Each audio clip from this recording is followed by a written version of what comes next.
हूँ मानसी सुदर्शन। आप देख रहे हैं सिटी न्यूज। मैं आप सभी दर्शकों का करती हूँ स्वागत। अब बढ़ते हैं खबरों की तरफ। पूरी दुनिया में इस वक्त हजरत अली की शहादत मनाई जा रही है। इसी कड़ी में भारत के उत्तर प्रदेश अयोध्या की रामनगरी में हजरत अली की शहादत की तारीख के मौके पर कई जगह से जुलूस निकाला जा रहा है। 19 रमज़ान चौक की मस्जिद हसन रजा खां से जुलूस निकलकर हैदरगंज होते हुए बड़ी दरगाह वजीरगंज हजरत अब्बास की दरगाह पहुंचकर ख़त्म हुआ। तो वहीं 20 रमज़ान को भी एक जुलूस चौक की मस्जिद हसन रजा खां से उठकर गुदड़ी बाजार चौराहे होते हुए इमामबाड़ा जवाहर अली खां में जाकर संपन्न हुआ। इस मौके पर इमामबाड़े की रोड पर काले झंडे काले गेट लगाकर गम का इजहार किया गया। इसी कड़ी में शनिवार को अयोध्या की राठ हवेली जानू साहब की मस्जिद से एक जुलूस निकाला गया, जिसमें शहर के तमाम लोगों ने शिरकत कर गम मनाया और हजरत अली की शहादत को याद किया। यह जुलूस खुर्द महल कमरा की दरगाह हजरत अब्बास पर जाकर ख़त्म हुआ। हजरत अली की शहादत को घरों में महिलाएं मजलिस और मातम करके भी मना रही हैं। लगातार घरों में मजलिस और मातम का सिलसिला जारी है। इन जुलूस में पुलिस प्रशासन पूरी तरह से मुस्तैद दिखाई दे रहा है। जुलूस में शामिल लोगों ने पुलिस प्रशासन और सरकार की प्रशंसा करते हुए धन्यवाद अदा किया है। आज के दिन का क्या महत्व है? आज का दिन का महत्व ये है कि आज 21 रमज़ान है और ये रमज़ान बहुत पवित्र महीना होता है।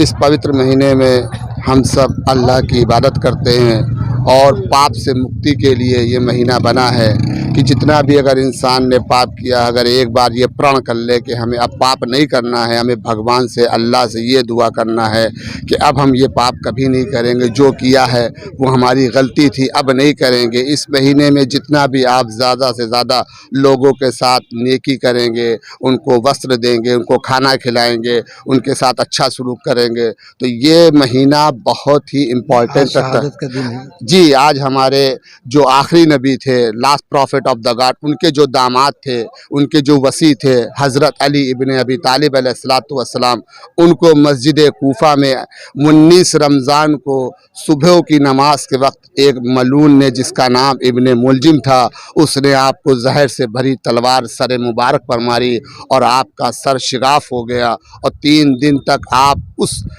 बीमारी की हालत में बिस्तर पर तड़पते रहे और आज उनकी शहादत हो गई। आज उनको दफन किया गया और जब दफन किया गया तो ये मान के चलिए कि वो समा कोई भूल नहीं सकता कि कूफे में जिस जगह पे आपको दफन किया गया है वो नजफ़ अशरफ था। लेकिन उस मुकाम पर लोग, छोटे छोटे बच्चे ये कह रहे थे कि अब हमारा सरदार चला गया, यतीमों की किफ़ालत करने वाला चला गया, नेकी करने वाला चला गया, जो रात के वक्त तन्हाई में लोगों को खाना खिलाता था, रोटियां बांटता था और उसके दरवाजे से कभी कोई खाली नहीं गया। अली ने 4.5 साल दौरे हुकूमत में, अली की दौरे हुकूमत में 4.5 साल दौरे हुकूमत की। इन 4.5 साल में कोई भी ये नहीं कह सकता है कि कूफे के अंदर किसी के घर में चोरी हुई हो, कोई ये नहीं कह सकता कि हम भूखे सोए हों, कोई ये नहीं कह सकता कि हम अली से मांगने गए, अली ने हमें दिया नहीं। लोग सुकून की नींद सोते थे, अपने घरों में ताला नहीं लगाते थे, चोरियां नहीं करते थे। ये थी अली की खिलाफत, ये था अली का इंसाफ। अली ने हक का साथ दिया, अली ने जुल्म के आगे कभी सर न झुकाया, अली ने दौलत को पसंद नहीं किया, दुनिया को पसंद नहीं किया और अली ने ये बता दिया दुनिया चाहे जितनी जुल्म करे मगर अली हक के साथ है और हक अली के साथ है। क्या नाम है? मेरा नाम मौलाना मोहम्मद शमसी है। अयोध्या जनपद के बीकापुर स्वास्थ्य सेवाओं और इलाज के नाम पर CSC बीकापुर में शासन आदेश की धज्जियां खुलेआम उड़ रही हैं। यहाँ डॉक्टर CHC में उपयोगी दवाओं का टोटा बताकर बाहर की दवाइयाँ लिखने में कोई गुजारिश नहीं कर रहे हैं। हद तो तब हो गई जब विश्वता के शिकार मरीज की तीमामदार दोनों CHC डॉक्टरों के लिखे हुए दवाओं के पर्चों को लेकर बीकापुर बाजार में घंटों भटकते रहे। इतनी ही नहीं, ताजुब की बात तो यह है जब बीमार और तीमानदार को प्राइवेट मेडिकल स्टोर संचालक ने दवा देने के साथ साथ यह भी बात बताई कि डॉक्टर ने जो दवा लिखी है यह जेनेरिक दवाएं हैं, हाई प्रिंट वाली हैं, बल्कि अगर आप चाहते हैं तो ब्रांडेड मेडिसिन कंपनी की दवाएं इसी फॉर्मूले की हैं, हम आपको दूसरी दे दें। तीमारदार और बीमार ने कहा कि कहीं साहब नाराज़ ना हो जाए, क्योंकि उन्होंने कहा है कि दवा बाहर से खरीद कर ला कर मुझे दिखाओ और जो दवा मैंने लिखी है उसी दवा का इस्तेमाल करना। बताता चले कि सुरेश कुमार गुप्ता निवासी तोरो माफी तहसील बीकापुर जनपद अयोध्या ने मुख्यमंत्री के पोर्टल पर दी गई लिखित शिकायत में कहा है कि वह शुक्रवार दोपहर अपने फूफा इंद्रजीत निवासी दराबगंज कोतवाली बीकापुर को लेकर CHC बीकापुर पहुंचा, जहां डॉक्टर ने बताया कि जिस वजह से भी जो हो रहा है, मरीज ने कोई जहरीला पदार्थ खा लिया है। इसके लिए समुचित उपचार का इंतजाम तो CHC पर नहीं है। अलबत्ता अगर आप जल्द स्वस्थ होना चाहते हैं तो बाहर की दवाओं मैं लिख दे रहा हूं और उसी को लाकर इन्हें खिलाएं, पूरी तरह जल्द स्वस्थ हो जाएंगे। सुरेश कुमार गुप्ता डॉक्टर की लिखी हुई दवाओं के पर्चों को लेकर बीकापुर के एक प्राइवेट मेडिकल स्टोर पर पहुंचे। वहां दवाओं के साथ साथ यह भी बता दिया गया जिस भी डॉक्टर ने लिखी है यह जेनेरिक दवा है, चालू दवाओं की श्रेणी में आती है। फिलहाल मैं दवा दे रहा हूँ, लेकिन यदि ब्रांडेड कंपनी की दवा लेते तो आराम जल्दी हो जाता।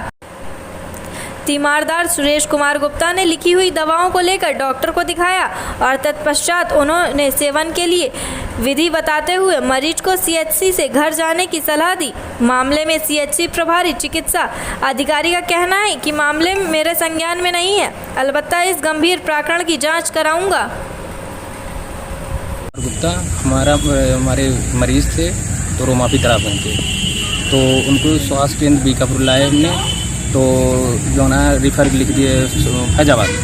फिर वो फैजाबाद लिखने के बाद रिफ़र करने के बाद दवा लिखे, तो दवा हमने लाने गया मेडिकल स्टोर पर से, तो 360 रुपये हमें दवाई दी।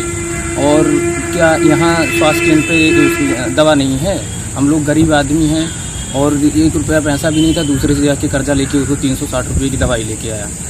तो अब क्या इस स्वास्थ्य केंद्र पे हमारे लोग के लिए कोई दवा नहीं है। हम मुख्यमंत्री जी से मांग करते हैं कि हमें कोई न्याय मिले, हम जांच इसको करना चाहते हैं, शिकायत करेंगे इसको। राजस्थान सरकार के द्वारा 300 वर्षों से ज़्यादा प्राचीन मंदिरों को गिराए जाने के बाद रामनगरी अयोध्या के साधु संतों में नाराजगी जाहिर की है। संत समाज ने कांग्रेस सरकार को आड़े हाथे लेते हुए भगवान विरोधी और संत समाज धर्म का विरोध करने वाली सरकार बताते हुए कहा है कि यह कांग्रेस सरकार है जो भगवान रामलला को काल्पनिक बताती है। वहीं रामादल ट्रस्ट के अध्यक्ष पंडित कलकीराम ने कहा कि राजस्थान की सरकार ने जिस प्रकार 300 वर्ष पुराने भगवान शिव के मंदिर को तोड़ा है, प्राण प्रतिष्ठित देवी प्रतिमाओं को खंडित कर उन्हें नाली में फेंका, यह महापाप कांग्रेस पार्टी के लिए बहुत भारी पड़ेगा।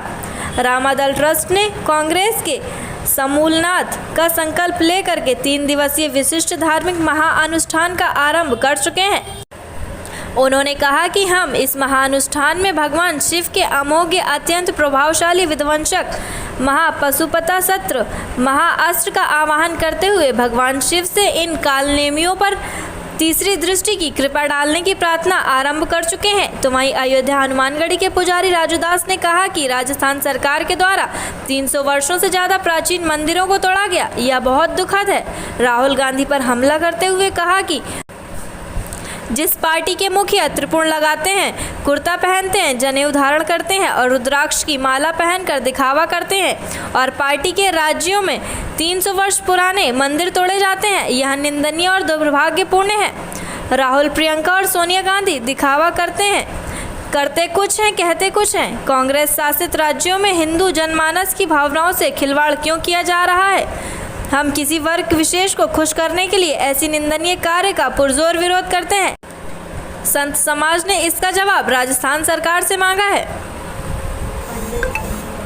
अंग्रेजी संगठन कांग्रेस पार्टी के नेतृत्व वाली राजस्थान सरकार ने जिस प्रकार हमारे 300 वर्ष पुराने भगवान शिव के मंदिर को विध्वंस किया, निर्ममता पूर्वक मंदिर में प्राण प्रतिष्ठित दैवीय प्रतिमाओं को खंडित कर उन्हें नाली में फेंका, यह महापाप पूरी कांग्रेस पार्टी के लिए बहुत भारी पड़ेगा।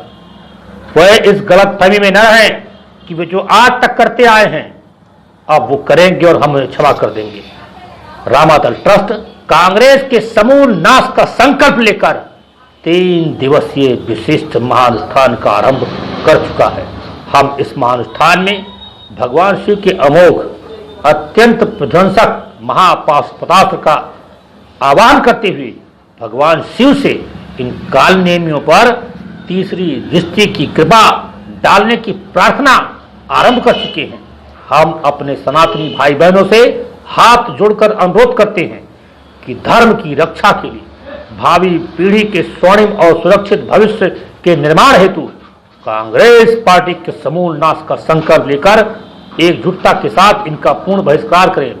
सनातन समाज की सुख समृद्धि के लिए आवश्यक हो गया है कि कांग्रेस का समूल नाश हमारी भारत की पवित्र धरती से शीघ्र सुनिश्चित हो।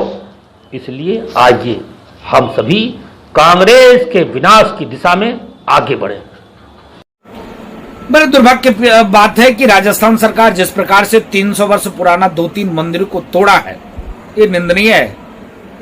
पता नहीं कांग्रेसियों को क्या हो चुका है। किसी कौम, किसी एक वर्ग, एक मजहब को खुश करने के लिए इस स्तर तक गिर सकती है, यह हमने सोचा भी नहीं था। लेकिन जिस प्रकार से प्रियंका वाड्रा, सोनिया एंटोरमाइनो, राहुल बाबा, ये लोग कहां चले गए? इन लोग को बोलना चाहिए ना। ये झूठे का चंदन लगाकर, जनेऊ दिखाकर, रुद्राज की माला पहनकर हिंदुत्व की बात करते हैं, लेकिन हिंदुओं की आस्था की केंद्र को तोड़ा जाए, ये निंदनीय है, ये दुर्भाग्य है। इसका पुरजोर विरोध करते हैं, निंदा करते हैं। और मैं इन कांग्रेसी मानसिकता वाले लोगों से पूछना चाहता हूं, और जगह तो भोंपू बाजा लगाकर चिल्लाते हो, लेकिन कांग्रेस शासित राज्यों में अगर ऐसा निंदनीय घटना होती है, उस पर मुंह सिल जाता है, मौन हो जाते हो। ऐसा क्यों?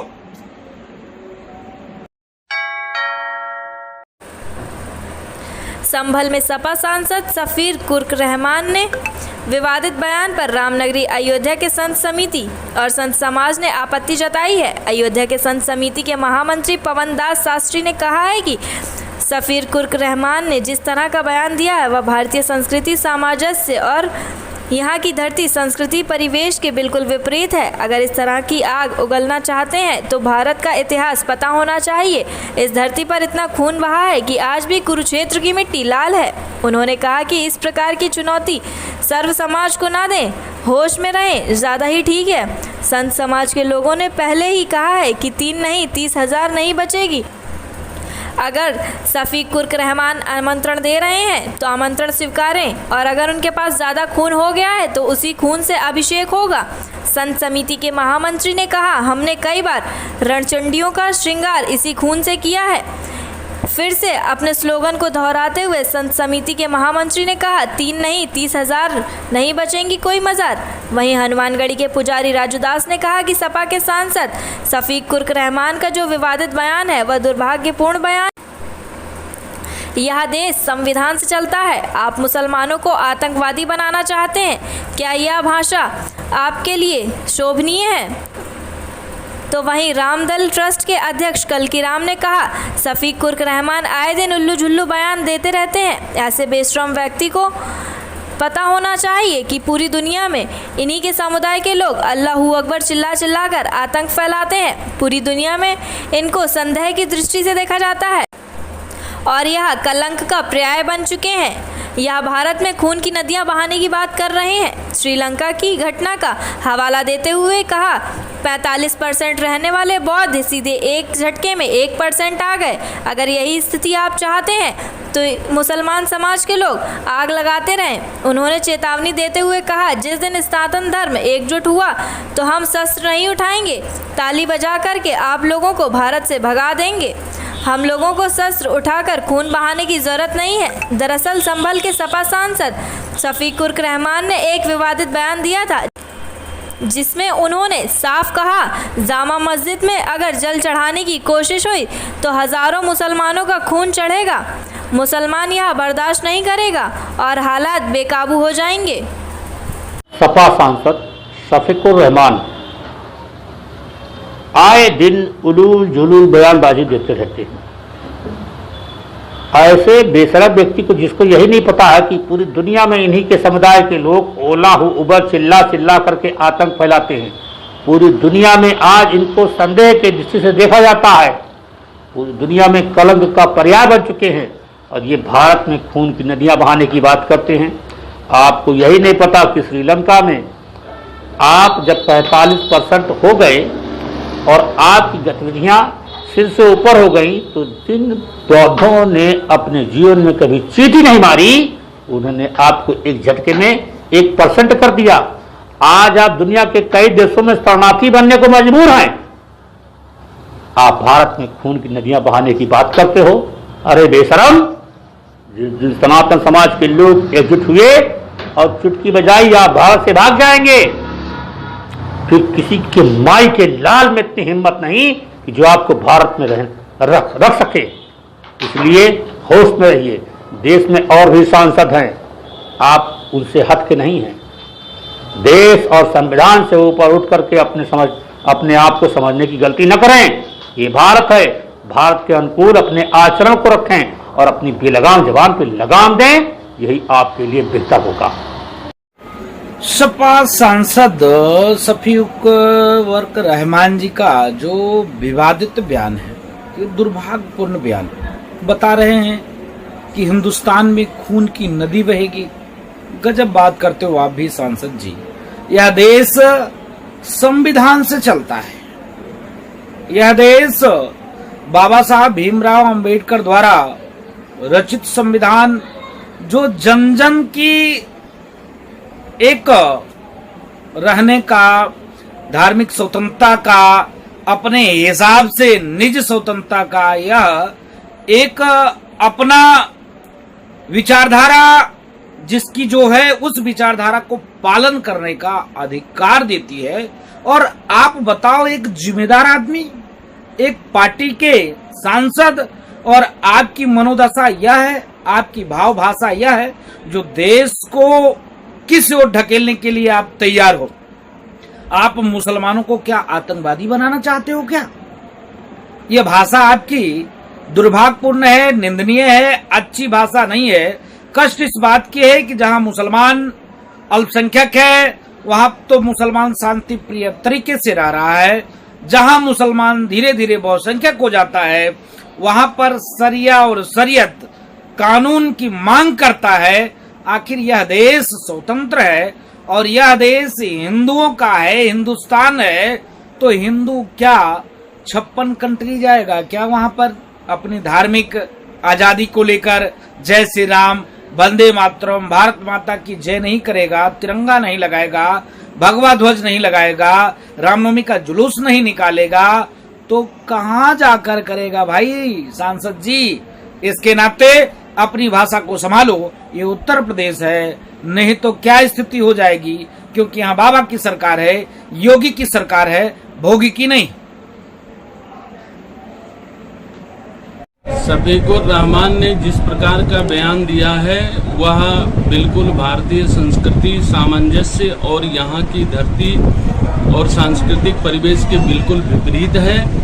और जहाँ तक बात है कि वह अगर इस प्रकार का आग ही उगलना चाहता है, तो उसको भारत का इतिहास पता होना चाहिए। वो खून से अभिषेक की बात कर रहा है।